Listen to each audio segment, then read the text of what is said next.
2010, I had a nervous breakdown. I was dieting, one of those diets that's just white fish and asparagus, pretty much. I was living with a terminally ill family member, and I was working morning shifts, evening shifts, and then trying to get work done in between. I thought I wanted to do a bikini competition.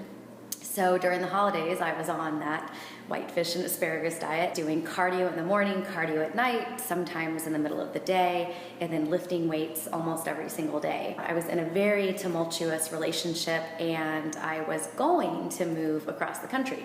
So I completely lose it, I just completely break down, and I go to Kaiser, and I have an emergency, medical brain evaluation or something.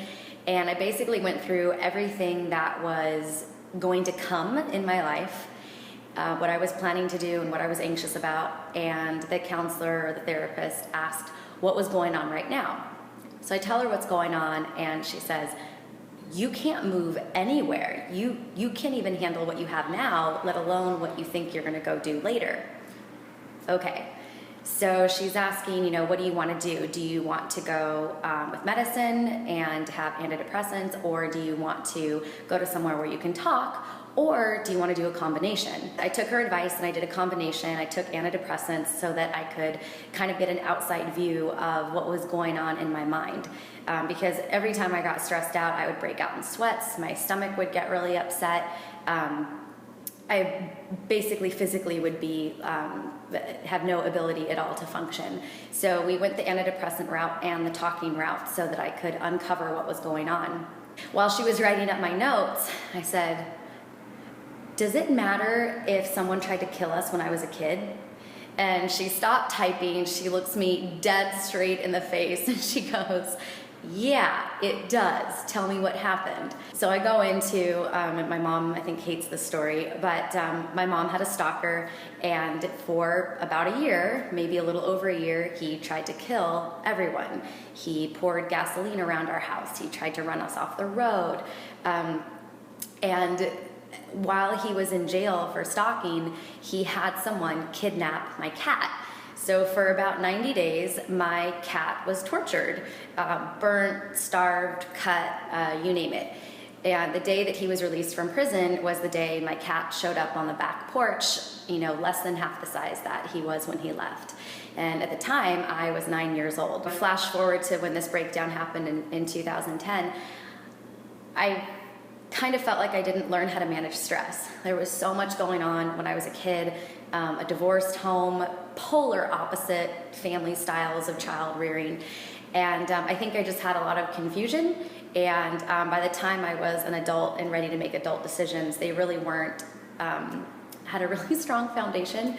I did go to a Christian school, so I did have God and Jesus and faith, but I think some other skills were missing. After the breakdown, I slept on my brother's and my sister-in-law's couch for about a week. And it was the week of Valentine's Day. And then I stayed at their house for a month and basically didn't do anything. I tried not to talk to very many people. I just tried to kind of recuperate. I was so out of it, I bought a plane ticket to Hawaii because I knew people who lived in Hawaii, and I just thought I could show up and stay with them and say, hi, I'm here. And my sister-in-law, she's like, no, this isn't how this works. You have to plan. You have to get a car. You have to get a hotel.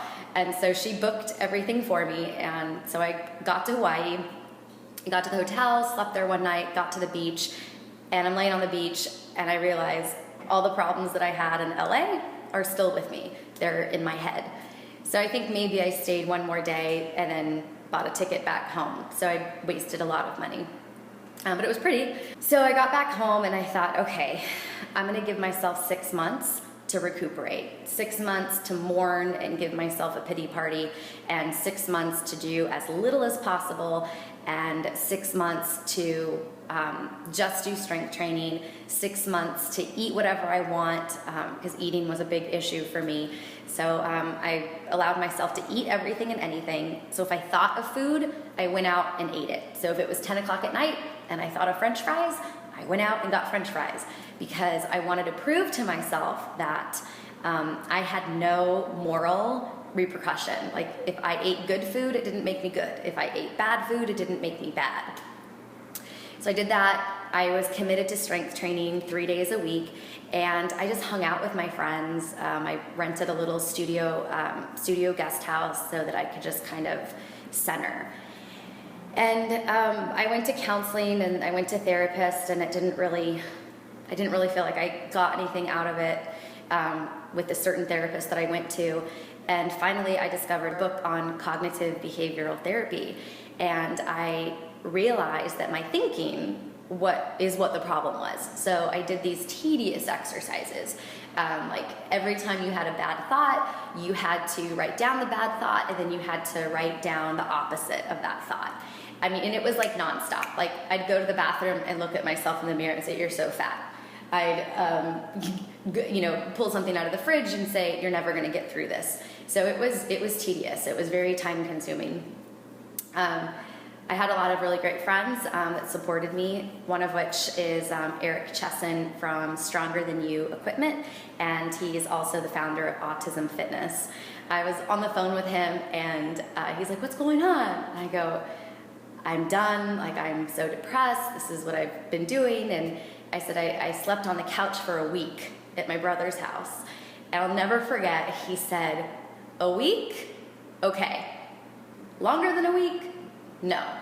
And he's got a New York accent, and I'm not even gonna try to do his accent, but he was just this really great friend, and we're still friends today. So when I was going through this 6-month process, I knew that when you're in your deepest moment, that's when something really incredible can happen.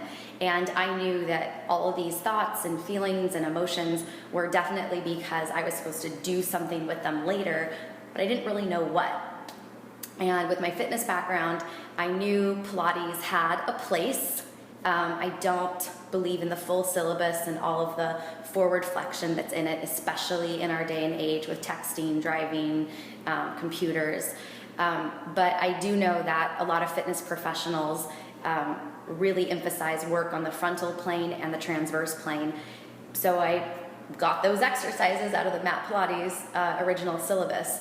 And I knew what strength training was doing for me. I knew that committing to just putting weight on the bar or adding reps or adding sets was getting me closer to the body that I envisioned for myself versus diet, cardio, and scrutinizing yourself in the mirror. And side note, when you strength train, you have a lot more freedom with what you eat. And at the end of those 6 months, I gained like 5 pounds, and all of my clothes fit me. And after eating everything in sight, I was like, whoa, this is really amazing. I don't have to kill myself over food anymore. So this whole system, I do have a business background with both of my parents, and I wanted to create something that trainers could use, a duplicatable system with strength, conditioning, and Pilates, and then of course also to reach more and more women to just let them know how strong and powerful mentally and physically they are. Maybe they just haven't unearthed it yet. I'm Lauren Saracion Herrera, and this is a PBC 5x7 workout. The name of the workout stands for the initials of the company, P for Pilates, B for barbell, C for club, and then 5 are representations for the 5 main barbell lifts of strength training. So you've got squat, deadlift, clean or hang clean, overhead press or push press, and then bench press. The 7 is for the 7 Mat Pilates exercises for twisting and side bending. You've got crisscross, mermaid, side bend, side kick, twist, saw, and spine twist. Today's workout, the strength portion is going to be lower body, so you'll see pause squats, which means I'm gonna pause at the bottom of the squat on purpose, okay? And then deadlift, and the conditioning is going to be lower body and abs. It's just gonna be for 10 minutes, and then you'll see me finish up with the 7 Mat Pilates exercises for twisting and side bending.